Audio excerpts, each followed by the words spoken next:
Creyéndolo muerto a Gandalf, la comunidad del anillo se sorprende cuando se lo encuentran ahora como Gandalf el Blanco. Neo, en la película de Matrix, ha muerto a manos del agente Smith solo para revivir gracias al beso de Trinity y ahora con las capacidades de ver el código de la Matrix. Goku, al ver a su mejor amigo de toda la vida, Krillin, ser muerto, logra despertar al Super Saiyajin y ahora con capacidades nuevas puede vencer a su enemigo. ¿Cuáles son las cosas que son iguales en estas tres historias? Tenemos el gran mito de Occidente, el mito de Jesucristo, que después de ser crucificado revive a los 3 días para ascender a los cielos. Este es el episodio número 11 del podcast El Camino de los Reyes, dedicado al viaje del héroe, y donde ahora sí entramos en la mitad que se conoce como la apoteosis, la ascensión a la divinidad.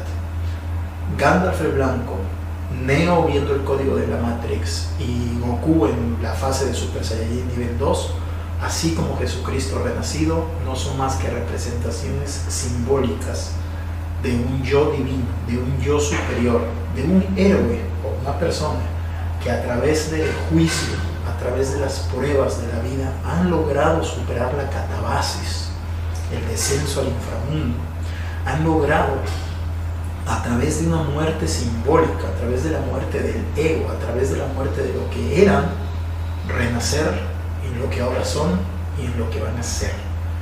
Este es una de las partes fundamentales del viaje del héroe, cuando el héroe, después de muerto, revive, resucita, se resignifica a sí mismo para convertirse en una versión mejor de sí mismo y ahora sí alcanzar el pleno potencial de lo que siempre debió haber sido.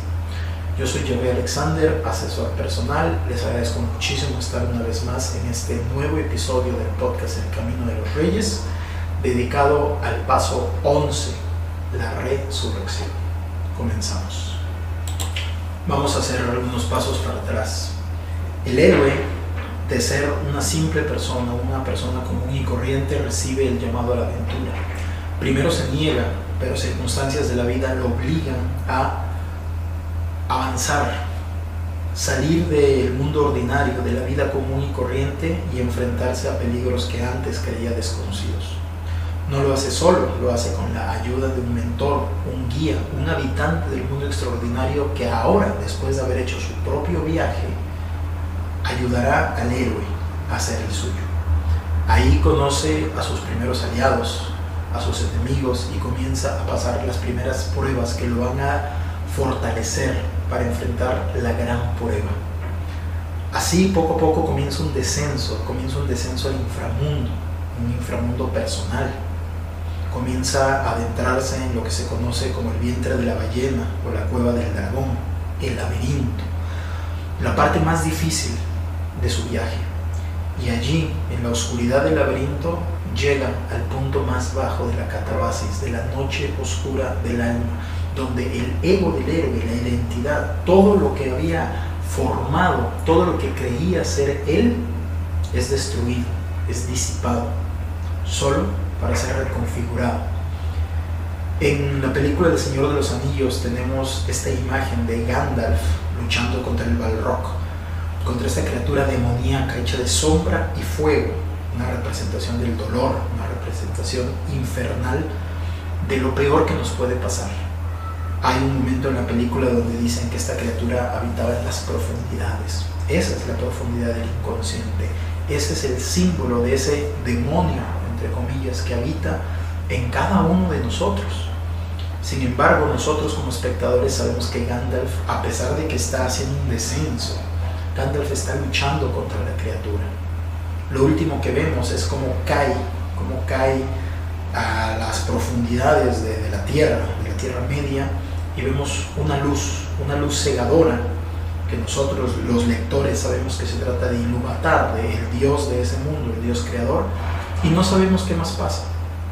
Pero más adelante vemos que Gandalf el Gris, este mago vagabundo, un poquito charlatán, un poquito sucio, harapiento, ahora ha renacido como Gandalf el Blanco, un hombre de una vestidura prístina, una sabiduría estoica y sobre todo un gran poder. Tenemos el mito de Jesucristo, como después de pasar la prueba de la crucifixión, la vía crucifixio, que también es una representación de la catabasis, es crucificado, es decir, es asesinado, muere, como una representación de la muerte del ego, de lo que creímos ser, de este carpintero, este hombre carpintero que predicaba la palabra de su padre, muere, es ungido en aceites y es llevado a la cueva, como una representación de la oscuridad, de la muerte completa del ego, de la nada, del vacío, solo para descubrir posteriormente que ha resucitado ya como el Hijo de Dios y asciende a los cielos. ¿Qué significan todos estos símbolos, estas historias, estas mitologías que Occidente se ha contado a sí misma? Bueno, cuando hemos estado hablando de la catabasis, cuando hemos estado hablando de este proceso de un recorrido hacia la oscuridad, en los episodios anteriores les he contado las historias de varios clientes que han visto sus matrimonios, sus propias psiques, sus enfermedades, sus relaciones destruidas. Lo que la historia de la resurrección nos habla es que hay algo más allá del fin, hay un nuevo inicio, un nuevo comienzo. Hay, después de la muerte, vida. Esa es lo que sea la religión católica, es la base de la que se ha fundamentado, la promesa de una vida después de la muerte. Y aunque para las religiones, especialmente la católica, esa vida es en otro plano, en otro mundo, nosotros podemos asumir a través de este modelo del viaje del héroe que hay otra vida terrestre, más allá del peor problema que pudimos haber vivido. Hay un coach, un speaker llamado Tony Robbins. Él en sus conferencias hace un ejercicio que a mí me parece muy interesante. Él, hablando sobre los miedos, les pregunta a los asistentes de sus eventos al azar, ¿cuál es tu peor miedo? Así va preguntando uno por uno, ¿cuál es tu peor miedo? Y hay personas que dicen terminar mi relación, que se mueran mis padres, quedarme sin trabajo. Y después le pregunta a otros miembros de la audiencia, ¿cuál de ellos ha superado el miedo que la otra persona dijo? Por ejemplo, si una persona dice, mi mayor miedo es quedarme sin trabajo, le pregunta a otro miembro de la audiencia, ¿tú ya te quedaste sin trabajo? Sí. ¿Y qué pasó? No, pues conseguí otro trabajo. ¿Tu pareja falleció? Sí. ¿Y qué pasó? Logré superar el duelo y ahora estoy pleno. ¿Ya lograste superar tal enfermedad? Sí. ¿Y ahora cómo estás? Pues ahora estoy más saludable que nunca. Este ejercicio es un ejercicio muy importante porque le enseña a los primeros que hay una vida después de lo peor que nos puede haber pasado. Después de una pérdida personal, interna, externa, una relación, un trabajo, incluso un desastre natural, o hay personas que literalmente han visto su mundo arder. Hay una vida después de la muerte simbólica. Hay una vida después de dejar de ser quien siempre hemos sido. Y esto es lo que todos estos símbolos nos hablan.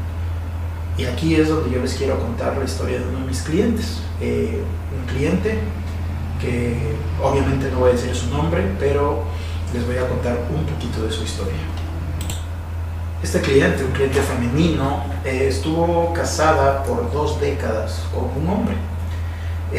Este hombre tenía un trabajo donde siempre tenía que estar viajando, donde pasaba muy poco tiempo con ella, e incluso en algún momento este hombre tuvo que mudarse de ciudad y esta mujer pues, se fue con él, se fue a vivir con él a otra ciudad, dejando atrás a su familia, dejando atrás todo el mundo que ella conocía, dejando atrás lo que ella había sido para confiar en tener una relación de pareja con esta persona, confiando en que iba a tener pues un futuro, ¿no?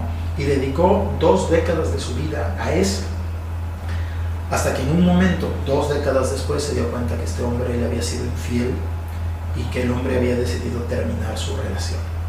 Esto destruyó la vida de mi cliente, la destruyó por completo, porque durante 20 años toda su vida estaba dedicada a esta pareja, a esta vida que habían construido juntos, los sacrificios que ella había hecho, dejando atrás su ciudad, su familia, sus amigos, incluso su trabajo, los había hecho apostando a que pues esta relación iba a funcionar, y cuando se da cuenta pues de esta traición, de este engaño, ella ve su vida destruida y lo único que alcanza a hacer es regresar a su ciudad natal, ponerse en contacto de nuevo con su familia y empezar un proceso de reconstrucción. Obviamente al principio para ella fue sumamente difícil, fue muy difícil. Empezó todo el proceso del viaje del héroe, ¿no? Empezó su ascenso al inframundo, donde tuvo que enfrentar muchas verdades profundas, muchas verdades donde ella pues se tuvo que ir contestando dudas, miedos, enfrentándose a heridas profundas. ¿Por qué fui tan tonta? ¿Por qué me sacrifiqué 20 años? ¿Por qué creí? Etcétera, etcétera, etcétera, etcétera. Los demonios del inconsciente, las sombras que habitan en nuestro propio inframundo. Pero a través de un proceso terapéutico, a través de un proceso de consejería, de asesoría filosófica y emocional y psicológica, logró atravesar todas esas etapas, logró atravesar cada uno de esos demonios, de esas pruebas que fueron muy difíciles. Y yo recuerdo muy bien una cosa que me dijo en la primera sesión. Me dijo, es que me quedé sin vida. Mi vida era ese hombre y yo me quedé sin vida. Y si nos quedamos sin vida, ¿en qué nos convertimos? Pues en muertos. Y algo peor que un muerto viviente. Y eso es como esta mujer llegó conmigo. Estaba deprimida, estaba sin sentido, estaba sin alegría, se sentía traicionada, se sentía herida. Pero como me gusta decir a mí, en el problema está escondida la solución. Si ella no tenía vida, si ese era su problema, si se había quedado sin una vida, la solución era reconstruir una nueva vida, crearse una nueva vida. Y aquí es donde ella comienza a trabajar, laboriosamente, lealmente, nunca faltó a ninguna sesión de terapia, y poco a poco fue reconstruyendo su vida. Lo primero fue sanar su herida de traición, su autoestima, su seguridad, restablecer vínculos sociales, establecer proyectos, establecer metas, establecer nuevos hábitos, empezar con hábitos saludables, empezar con nuevas actividades, empezar a desarrollar vínculos. Y poco a poco, y esta es la clave a lo que quiero llegar, ella se fue transformando en otra persona, una persona que no era similar a la anterior. Y esta es la clave. Creemos que para sanar tenemos que volver a ser quienes fuimos antes de la herida, incluso antes de nuestra muerte del ego.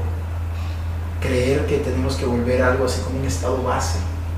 Pero una de las primeras cosas que yo le dije a esta mujer es: no, te tienes que transformar en algo nuevo, algo que para ti hoy es desconocido, algo que para ti hoy no tienes ni idea cómo se ve, no tienes idea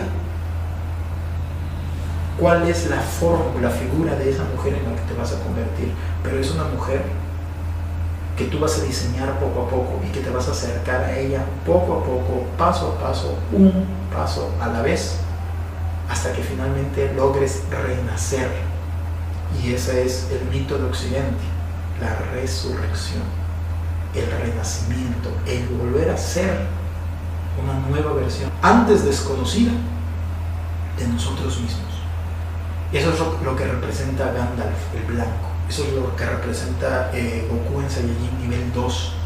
Eso es lo que representa Neo viendo el código de la Matrix, entendiendo lo que antes era invisible para él, ahora es visible. Eso es lo que se hace a través de un proceso. Entender las reglas invisibles del mundo, poder verlas, dejar de permitir que nos afecten y trascenderlas. Por eso estos héroes que logran su resurrección, por eso Jesucristo que logra su divinidad. Aquí me voy a saltar a Matrix. Al final de Matrix 1, Neo sale volando, ¿no? Ha roto las reglas del sistema que antes lo aprisionaba.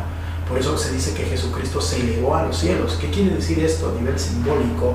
Que cuando nosotros logramos pasar nuestro proceso de catabasis, nuestra noche oscura del alma, cuando nos reconectamos con esa divinidad que no es otra cosa más que nuestro propio nuestro interior, nuestra sanación, nuestra integración, nos convertimos en una versión divina de nosotros.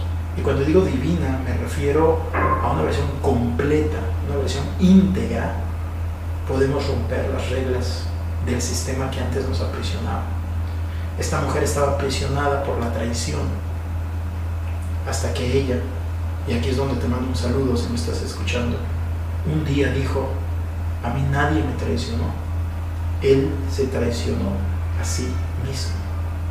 Y ese día fue donde ella entendió, donde logró resignificar que nadie le había hecho daño, que esa persona con la cual ella estuvo diligentemente por 20 años, fue él quien la perdió a ella, no ella a él, que ella no había perdido nada, más bien que ella lo había ganado todo. Había ganado la oportunidad de reconstruir una nueva vida, ahora divinizada, ahora entendiendo el código de la Matrix, ahora siendo ella Gandalf el Blanco, con nuevas habilidades, con nuevas actitudes, con nuevos hábitos y sobre todo con una nueva visión de la vida. El resto es historia. Ella se elevó, se convirtió en una versión que ella nunca logró imaginar, una versión divina, y hoy en día ella está bien. Eso es lo que nos pasa a todos aquellos que hemos atravesado el laberinto, sobrevivido a nuestra noche oscura del alma. No hemos hecho otra cosa más que tomar en contacto con el elixir del conocimiento, con el elixir amargo, transformarnos en una versión de nosotros mismos. Esa es la luz que ve Gandalf, el toque de lo divino que solo yace en la profunda oscuridad. A esta mujer yo le dije una vez, le dije: un día tú vas a agradecer que esto te pase. Ella lo negó. ¿Cómo crees? Me dice: estás loco. ¿Cómo crees que yo un día voy a agradecer que este dolor se haya hecho provocado? Después me dio la razón. La luz de la divinidad solo puede ser vista en la oscuridad. Solo cuando llegamos al fondo es que comienza nuestro ascenso. Es la raíz que va hasta el infierno la que provoca que el árbol tenga las ramas que toquen el cielo. ¿Qué quiere decir todo esto? Quiere decir que a través que este proceso catabático, que este proceso de muerte alberga una promesa, que es la promesa del judio-cristianismo, del catolicismo, la promesa de una resurrección, pero no en otra vida, sino en este. Todos aquellos que hemos pasado por eso nos hemos convertido en una versión divina de nosotros mismos.